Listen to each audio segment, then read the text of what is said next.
In this video, I tell you about the gap that's potentially ruining your hobby enjoyment and some tips for how to fight through it.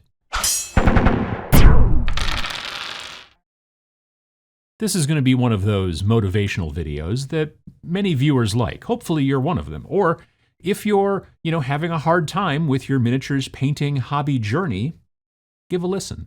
People know what they want, or they think they know what they want when they get into the wargaming hobby.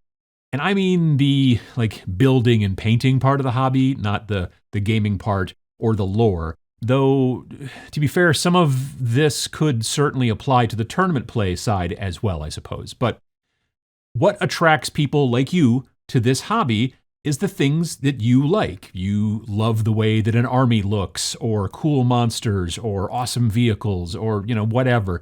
You know what models you like the looks of, and, which models you don't. Much of this is due to the paint jobs that you see on these models. You see amazing looking models in YouTube videos, in magazines, in Instagram, stuff like that. I'm very sure you've probably seen amazing paint jobs out there that honestly maybe inspired you to get into the hobby yourself and take up the glue and the paintbrush. That's an awesome feature of us being able to share our work with people all over the globe easily and pretty much instantly. You see stunning work out there and you get inspired. That's probably how you started. So you decide to get into it, kind of get amongst it, as my friend Vince says. So you go out and you buy tools and brushes and paints and miniatures. Oh, so many miniatures, right? And you're watching the videos and the tutorials and you're learning techniques.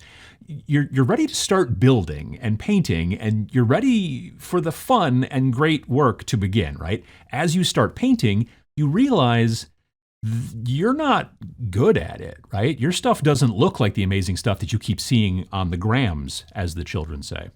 For some folks, this is incredibly disheartening, They're disappointed by their finished models, and they compare them to the paint jobs that they see online. Honestly, this is a bad idea. I made a video a few years back about this. Pachow. But the gist of it is that it's very important to compare your work only to your previous work, and not to the stuff that you see online. Comparing your early work to people who've been painting for decades longer than you in some cases doesn't make any sense. A famous philosopher once said, "Sucking at something is the first step to being sorta good at something." And it's as true today as it was back then. No one starts anything at their full potential, or even close to their full potential. That would be really weird if it happened, I think, That the first miniatures that you paint won't be great, probably won't even be good. That's okay. The most important thing you can learn in the early stages of your hobby journey is to not quit. You have to keep doing a thing to get better at it. Every single amazing miniature painter I know started by building and painting miniatures that they weren't happy with when they were finished, right? Or maybe they were mostly okay with the outcome, but they weren't as good as they knew that they could be, right? However, every amazing miniature painter I know, and I'm lucky to know a whole bunch, they knew that they'd get better as they kept doing it, kept working at it, right? Sure, they got frustrated sometimes, but they kept doing it. The painters that didn't keep doing it, well, they didn't become amazing miniature painters. I saw this thing from Ira Glass, who's not a famous philosopher or an amazing miniature painter, but instead a famous radio personality on public radio. And he describes this space between kind of where you start and where you want to be in your growth as an artist as the gap. There's a great, less than 2-minute video that explains the point exactly. Pachow, that it would be certainly worth your time to watch it, honestly. It's less than 2 minutes. Though he's talking about becoming a writer in this video, it's exactly the same thing for those of us in the hobby. And this gap, it can take years for you to get through. There's no reason for me to sugarcoat it. And getting through doesn't necessarily mean that you end up being an award-winning miniature painter on the other side. You might, but you might not. I believe that painters that win awards time after time have something extra that most of us don't, besides just obviously a lot of work, right?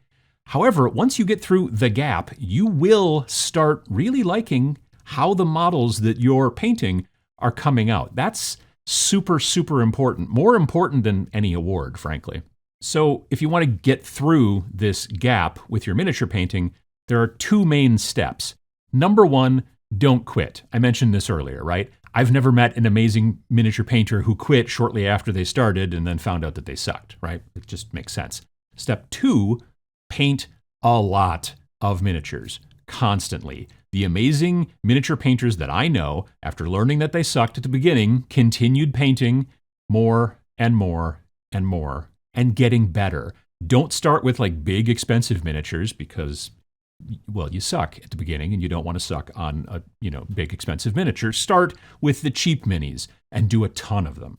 And also don't confuse, I started painting 20 years ago with I've painted tons of miniatures, because they're not always the same thing. If you started painting 20 years ago, but you only get to paint for a few hours every other month, life being what it is, then that's not as many like actual models as someone who has been cranking out model after model for like the last 10 months of this year, right? Early on, as you're trying to close the gap, quantity is much more important than quality. And as you paint more, you generally get better, but you also get faster. This just helps you out even more. Though it takes good old-fashioned hard work to get past that gap and start painting like the miniatures that you can see in your mind, you do have an advantage that miniature hobbyists 20 years ago didn't have. New painting techniques for speed painting, zenithal, highlighting, color theory, all that kind of stuff. Also, like an amazing place to learn all of these techniques, the internet, and new materials in paints and washes and tools that make getting better quicker and easier than ever before. First learn, then do. Then do again. And again. And then again. And then again. Everybody sucks when they first start. It's a tough pill to swallow, but if you know that it's normal and the only way to fix it is to keep painting and keep learning, then if you do that, you'll continue, model after model, to eventually close the gap. The gap is what keeps you from painting the models that you can see in your mind, and the only way to close that gap is to keep painting. And as my friend Scott, the Miniature Maniac, says, paint more minis. If you're bummed about the gap and it's wearing you down, I hope this video helps you to understand that you just need to power through it. You can do it.